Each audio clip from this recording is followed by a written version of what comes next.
A World Series champion is crowned. Big news coming out of Green Bay. Are the Raptors back on the NBA radar? All that and more. It's Sports QuaranTV.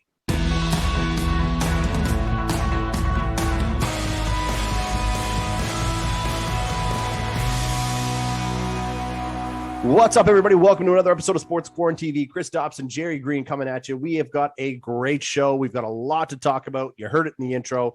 Before we get into it, I'm going to address this lip sweater on my face here. It is Movember. It's the saddest thing you'll ever see. I look like Sidney Crosby when he first came into the league. So as this month goes on, you're going to see how atrocious this is going to look. But either way, great cause. Make sure you check it out on Movember.com. Gerry, let's get right into it. We're going to talk about the QMJHL first, as we always do. Big news coming out of St. John. That's where we're going to start. Ryan Francis, we've been teasing it for weeks and weeks and weeks, thinking when was he going to make the return back to the Sea Dogs for this Memorial Cup run?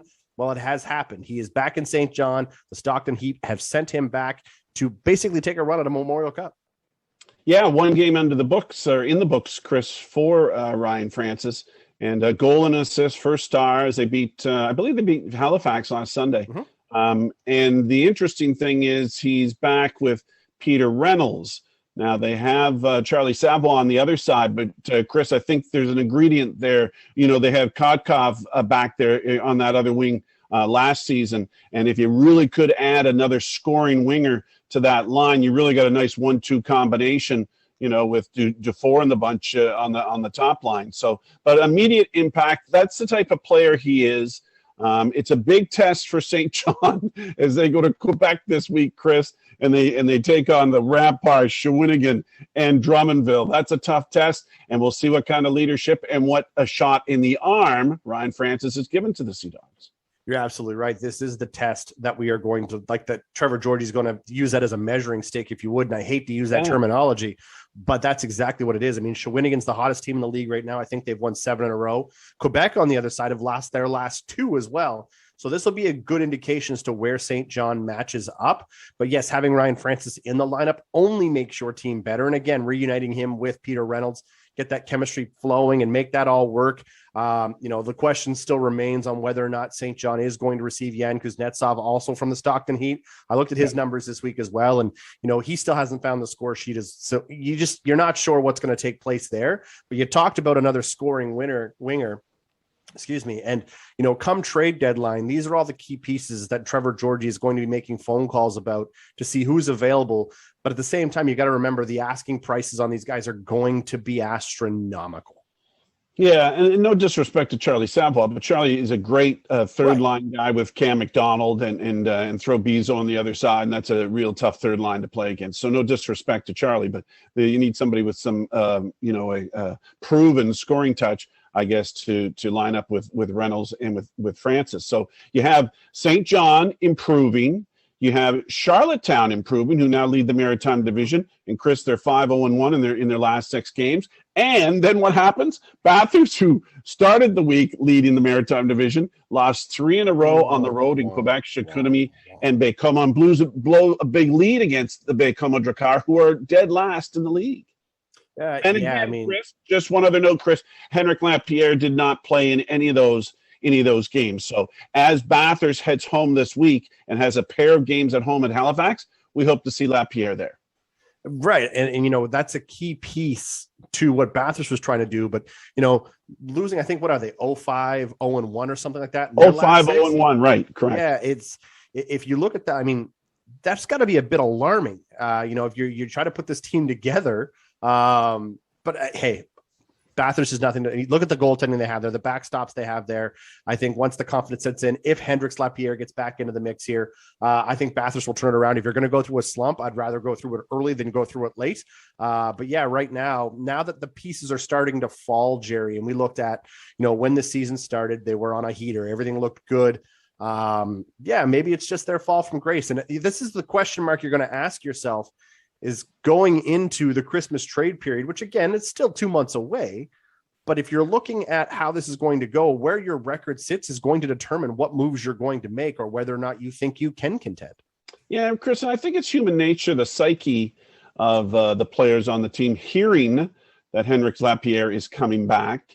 Maybe you take the pedal the foot off the pedal a little bit as you go through that road trip in Quebec. But I looked at the stats, Chris, and I checked. The only thing I could go with was the highlights from both of the games, and it was a hard luck loss in Quebec. They had a lead and played well at times in Chicoutimi. It seemed like each game had its major turning point and had a big lead in Baie-Comeau, and all of a sudden it unraveled. So I'm not saying panic in Bathurst. I do think some of the players are anticipating quite a star player to be inserted in their lineup and are kind of treading water until he gets there. Well, here, let me put this into perspective for you. If for some reason Bathurst is not in a position to contend come Christmas time, is there a chance that they could look at moving Lapierre? I mean, I know they acquired him, but yes, I know, but they're all without Bennett MacArthur too, who's the 1-2 punch when it comes to Riley Kidney and him as a legitimate scoring threat every time they're on the ice. So he's been injured and hasn't come back. I think, in my mind, on paper, I think Bathurst is fine just the way they are. They've had some solid defensive play. Jackson Bellamy has picked up the scoring touch a little bit and is playing with some attitude. And again, we talked about the goaltending of Bednar and Arsenault. I think it's the best 1-2 combination in the division. I fully agree, and like I said, I'll be curious to see what happens with Bathurst. So I talked about Bathurst and Halifax as being the teams that I'll be watching closely come trade period time, because scheduling is all going to look. So if you look at Bathurst, they're blue chips to move away if they have to, and again, they very well may not, but depending on what the streak's going to look like, if you're Sylvain Couturier and you're looking at this organization and going, can we contend with the Quebec Ramparts? Can we contend with Shawinigan? Can we contend with St. John? And if the answer is no, maybe St. John could look at bringing a guy like Jackson Bellamy home for St. John for this Memorial Cup run. I mean, it's just down the road. Or don't forget, Justin Robidas is going to be on the move. Elliot Desnoyers is probably going to be on the move. I mean, these are all key pieces. But yeah, to me, Bathurst and Halifax, those are the two teams that I'll be watching very closely for the next 2 months to see where everybody stacks up. Yeah, Shawinigan certainly currently sits on top of the standings, and that's because of their 7-game winning streak. They have a 3-point lead on Quebec, and only Shawinigan and Quebec are now in the Kia CHL top 10 this week as Bathurst plummeted down, and Charlottetown's a honorable mention now because Charlottetown is working their way back up, and again leading the Maritime Division now with that 6-game unbeaten streak that has put them there. But here's what happens. Charlottetown goes to Drummondville, Sherbrooke, and Blainville, as there's only 2 teams in the Maritime Division that are staying in the Maritimes this weekend. Cape Breton's in Quebec too. Moncton goes to Baie-Comeau, Chicoutimi, and Victoriaville on Saturday. And we talked about St. John's battle. So it'll be interesting results come Monday on how all these Maritime teams did in Quebec over the weekend.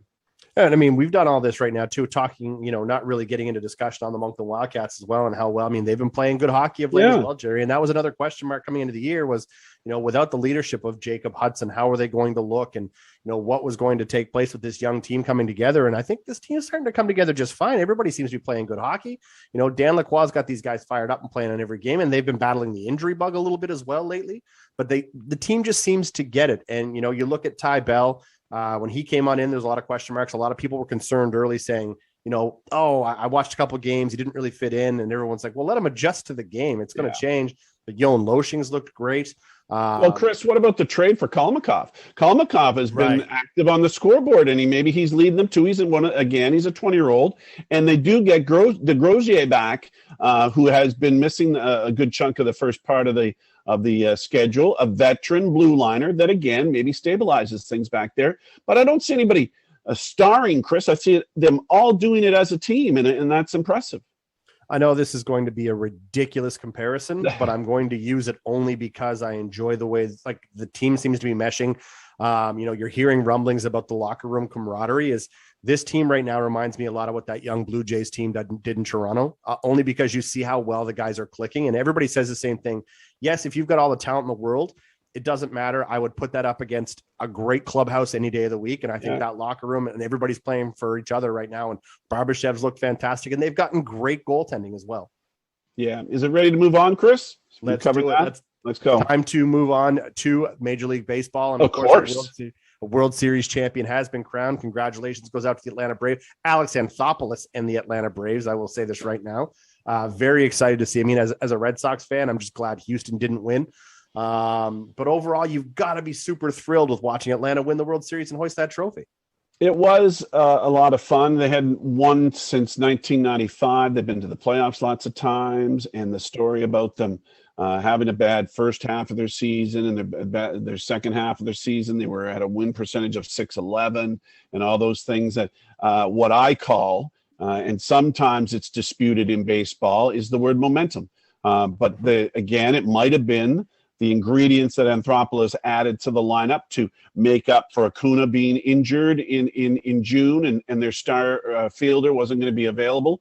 But isn't it interesting to see the National League Championship Series MVP was not on their lineup. He was in Cleveland. And also Soler, who was the World Series MVP, played for Kansas City and wasn't playing well when Anthopoulos got him. And what a story those two guys are. People didn't have Atlanta pegged. I mean, obviously they went through the Dodgers to get there as well. And, you know, if you look at, because again, and I'll take the loss for this, I had the Dodgers looking to repeat. In fact, when we talk a little bit further, I've got the Dodgers as the early favorites to win next year. But in my opinion, you look at this team and you look at the club that Alex Anthopoulos built, and you're right. Soler, I'm not going to say came out of nowhere, Jerry. Well, overall, right. But I hate to use the words because obviously he's talented enough to be where he is, but he essentially came out of nowhere to do what he did. And he put this team, the whole team played well, but winning the World Series MVP is a huge deal. And he looked amazing doing it. It was Eddie Rosario that won the National League Championship Series MVP. So the Braves beat a 95-game winning team in the Brewers, a 106-game winning team in the Dodgers, and a 95-game winning team in the Houston Astros. Right. But I do have some pet peeves, Chris. I was going to get to it. I want to hear them. What are your pet peeves? I hate this new term, opener. He's not a starter. He's now called an opener. Now, it appears... I thought Max Fried pitched a great game in a game that was all important. Went 6 innings. Imagine going 6 innings and everybody, wow, he went 6 innings. It's going to be hard for any pitcher to be the MVP of anything the way they're only in for so much time. I hate it, Chris. I don't like the idea that starting pitchers are being devalued, if you will, and that they can't see a lineup 3 times in a row. They can't go through the lineup 3 times in a row, or God bless, don't go through 4 times in a row. If you've got your stuff, you've got your stuff. The other thing that's killing me, Chris, I can't stay focused on a 4-hour game. I mean, the game started at 9 o'clock the other night, didn't it? I think it ended at 1. It ended at 1 o'clock. People have to go to work. People do work that watch baseball, and they need to get to sleep. So those are the couple of things that really have been bothering me, especially the opener part and how the role of the starting pitcher has changed a little bit. You need your beauty sleep, Jerry. That's what it is. Yeah, you need that beauty sleep. Absolutely. But yeah, no, overall, I like it when teams, and again, I use Atlanta because, you know, this goes back to our discussions even months ago when we were talking about Milwaukee winning the NBA title. Watching teams who don't typically win or haven't been there in a long time win a World Series or win a championship trophy. It's a feel-good story. It's great for Major League Baseball. It's a great look. Now, you know, would I have been thrilled if the Red Sox somehow found a way to make this all work out? Of course. Do I think the Red Sox are going to come back and be a team to contend with next year? Of course. But at the same time, you got to tip your cap to the first Canadian GM winning a World Series in Alex Anthopoulos. Well, I can't believe we started talking about the Red Sox. I don't know how that happened, but it's all right. But get used to it. Wait till we get to the NHL. But Freddie Freeman, I was happy for him. He's been there for 12 years. He gets a championship, and I think I'm over, Chris, the villainization of the Astros now. I'm kind of over that a little bit. I mean, they were lucky that in 2019 or 2020 rather, there wasn't a season for them to get ridiculed for what they had then was discovered about what they did in 2017. They got off the hook a little bit with no fans in the stands to really, give it to them for what had happened in that regard. But it's worn off on me. I mean, like it's not a driving force inside me that I don't like them because of that anymore. They have a great team. They've got a great organization that continues to add great players to their team coming up from the minors. I mean, they retooled. They only had 4 guys there from 17. And again, continually and consistently are a force to be reckoned with in the playoffs. I'll tell you right now, when it comes to Houston, I forget it. I'm over it. I think them getting to the World Series time and time again and then losing is pain enough for me. All right, let's move on, Chris. Let's go, buddy. All right, so let's talk. We're going to go to the NHL. The big story, of course, coming out, the Kyle Beach fallout and everything that's taken place. Before I want to get your thoughts on it. I mean, obviously you were not shocked when Coach Q had resigned. Were you shocked that Kevin Cheveldayoff still is in the position he's in today? Kevin Cheveldayoff is the GM of my favorite team, the Winnipeg Jets. And I thought to myself, oh gosh, they are going to lose him. And then what are they going to do? He's been and has done a great job in Winnipeg in drafting and building teams and being very wise in building contracts. I must say I was surprised that they can assume, or through testimony by either Cheveldayoff or Quenneville or Bowman, that Cheveldayoff didn't know exactly what to do. He might have heard it, but wasn't responsible to making action on it, thought there was going to be action. Anyways, a lot of semantics there, Chris. And overall, I'm surprised he wasn't tarred with the same brush. Did you get a chance to watch that garbage press conference with Gary Bettman and Bill Daly? Did you get a chance to see any of it? No, I very much try to avoid anything with Gary Bettman in it. No, and that's fair. The thing that I don't like, and I love that it's gotten a ton of media coverage, is Rick Westhead, the reporter who broke the story, who made this all come together.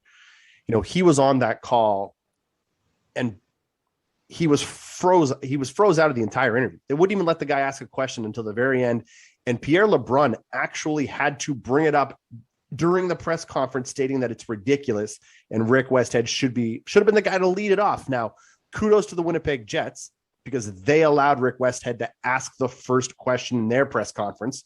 And everything that I see right now just spews garbage to me. I hate the way this was handled. We won't get into too much because at this point, everybody's heard the story. Everybody knows what's going on.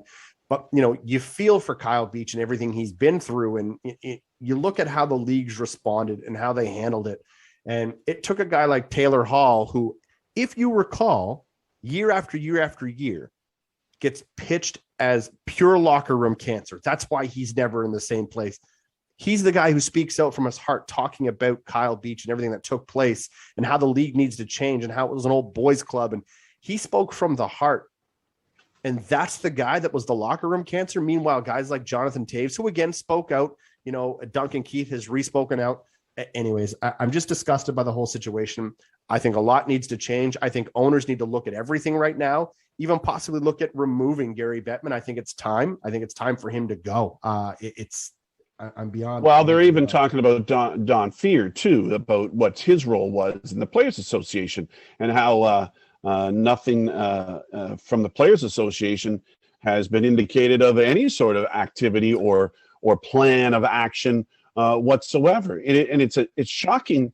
An original 16 like the Chicago Blackhawks, who again name has been scrutinized a little bit, of course, here in the last few years, has now become an organization that has lost a tremendous amount of respect in the sporting world.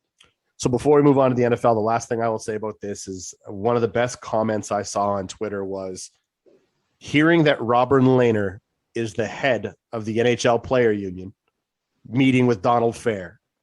Good luck, Donald. You're about to lose your job. And I was like, I think that's pretty great. I mean, Robin Lehner is one of the key, most outspoken individuals when it comes to mental health in the National Hockey League. He's, maybe he gets a little too involved and he gives out too much information at times. Maybe he's too open out there, but kudos to him for standing up and saying what he had to say. Anyways, that's my thoughts on that. Well, Gerry. Hold on, Chris, but what about on the ice? Now, how do you think the Florida Panthers, them and the Hurricanes, who look like two pretty good hockey teams from what I've seen of the games I've watched, how does Florida, now with Andrew Burnett behind the bench, interim or for the rest of the season for sure, how do you think they mentally adjust to the fact that Quenneville's gone? I think if you're Burnett right now, you keep things on the ice of status quo. You talk to your leadership, talk to the guys who are there. But yeah, I fully agree. If you look at those organizations, and they were both very good last year as well. And I take that from, both sides of things. From Florida, I mean, Barkov, Huberdeau, those guys doing exactly what they do. But I love this Carolina Hurricanes team, and it irks me to say it, but I love what they're doing down there. They're a fun team to watch. They're up against more cap space problems than you could possibly imagine. One more offer sheet, and I think that entire organization folds. But if you look at the team, and people thought they were going to fall apart by not signing, that rookie goaltender who was in there, letting Dougie Hamilton walk away. Mm-hmm. But, by signing Kotkaniemi, Sebastian Aho, Svechnikov, these guys coming on, they're still winning. And I'll say I think Carolina is the team that'll go undefeated longer than Florida. Yeah, it's an interesting start to the NHL season, but there's still a lot to be decided. The Canadian team still, I think, Edmonton thinks that they're rolling along. But I looked at their schedule, Chris, and God bless Oiler fans. There's a few weak sisters that they played in this 7-1 run that they've got. But there's a lot of fun in the NHL. But there seems to be bad news in the NFL, Chris, especially Aaron Rodgers. Aaron Rodgers, again, we talk about the Chicago Blackhawks and the respect that you've lost for that organization. Aaron Rodgers came out with some news today, or some deception today, that's really disturbing, don't you think? Yeah, Aaron Rodgers testing positive for COVID-19, being placed on protocol, will miss the game against the Kansas City Chiefs, which, if anything, just helped the Kansas City Chiefs. But, the reason this is a big story as it is at the time, Aaron Rodgers is now, was always listed by the NFL as unvaccinated because he chose to go a different route. He said he had his own methods to it all. Yeah. But now that he's tested positive, the NFL is labeling him as unvaccinated. And, the unvaccinated side of things from the NFL it's a small number, but Aaron Rodgers being the name that he is involved with this is huge. This is massive for the Packers. And, again, this is a huge win for Kansas City this week. Well, the Packers are one of those 7-1 teams, Chris, along with the Cardinals and the Rams. And the Rams got stronger by adding Von Miller from the Denver Broncos. And the Rams are going to be home to the Titans this week. That's my pick of the week in regards to a good game on Sunday night. And, of course, we found out that Derrick Henry's not going to play for probably a good 6 to 8 weeks. He might come back. You never know. They added Adrian Peterson. My point is here, Chris, the Titan can still be good. They've got the ingredients up front that make the holes for Derrick Henry. And I know Derrick Henry's a valuable part of that. But whether or not Adrian Peterson or another running back can take on that role will be interesting for those teams come Sunday night. Yeah, I think the O-line in Tennessee is going to do a great job of making sure that AP gets the looks. And, is he the AP of 10, 15 years ago? Of course not. No. But at the same time, you're still getting a veteran leadership guy in your locker room, guy who's been around. Yeah, I like the pickup. I think it was a no-brainer. I think everybody knew that's exactly what was going to happen. Mm-hmm. But losing Derrick Henry is a tough loss. As a Colts fan, that could open the doors for us. That loss to them last week as a Colts fan was tough. How did we get on that? Because we're talking about Tennessee. We're talking about Tennessee. The Colts lost to Tennessee in overtime last week. You think the Colts can catch Tennessee? Right, I forgot. Sorry. I do think Two teams that need to prove something this week, Chris. Cincinnati shouldn't have lost to the New York Jets. Tremendous performance by the rookie quarterback for the Jets with over 500 yards of offense against the Bengals. And the Browns got something to prove, too. Those two teams lock up against each other this week. Chris, what about the Raptors? I'm watching them again with a lot of interest. It seems like they're having a lot of fun. They are, and it's all led by the young talent Scotty Barnes. I mean, he's the new fan favorite in Toronto, if you will. Yeah. I mean, and if you don't like watching the Raptors play basketball right now, you don't like basketball, period. Did you see, and I tweeted it out this week about what Jack Armstrong said about they used 5 or 6 guys to beat the Knicks the other night in New York, and using core guys that have big minutes. And Jack Armstrong says, there's no pitch count in TO, baby, because he said, if you got the horses and they're playing well, play them. And it's like what they do in baseball, pitch counts and all that kind of stuff. But I like what OG Anunoby is doing. I like that Gary Trent Jr. I like the leadership that Freddie's showing. And they look like they're having a lot of fun. It looks like Nick Nurse has done it again, perhaps. I know it's early. It is still early, and we don't have a whole lot of time. We're about to go to the wrap here shortly, but I want to get your thoughts quickly on, is it too early to say that this team could shock a lot of people? I mean, no, and they got a week ahead of them that they play Washington, they play Cleveland, and they play Brooklyn, Brooklyn at home, and it'll give us a real true test by the time we do this show next week, Chris. Yeah, absolutely. All right. Well, Gerry, it is time for our favorite time of the week. It's time for the wrap, where we hit off quick sports topical conversations as quickly as we can to get the information out there. We're starting right away. Hearing there's some updates with men's senior baseball. Yeah, the New Brunswick Senior Baseball Team League is rather going to go back to 5 teams, as the Chatham Ironmen and the Fredericton Royals have claimed that they will be back next season. 32-game schedule as they used to have. It always starts the long weekend in May. It's great to have them all back again. Chatham played in the Miramichi Intermediate League last year and then joined the Senior League for the playoffs. But all 5 will be back together. It'll be fun. The Charlottetown Islanders are the defending champions. Jack Eichel looks like he might end up somewhere, Chris. Where could that be? Well, the Jack Eichel saga looks to be coming to an end here shortly. I guess we'll have to stay tuned to our Twitter feeds to see which one of these 2 teams is going to land the Superstar Center. It is down to the Vegas Golden Knights, and it's down to the Calgary Flames. The biggest update story that we have in regards to Calgary right now is that the pieces part of the trade are starting to get leaked out. It looks like Matthew Tkachuk is the cornerstone of that deal.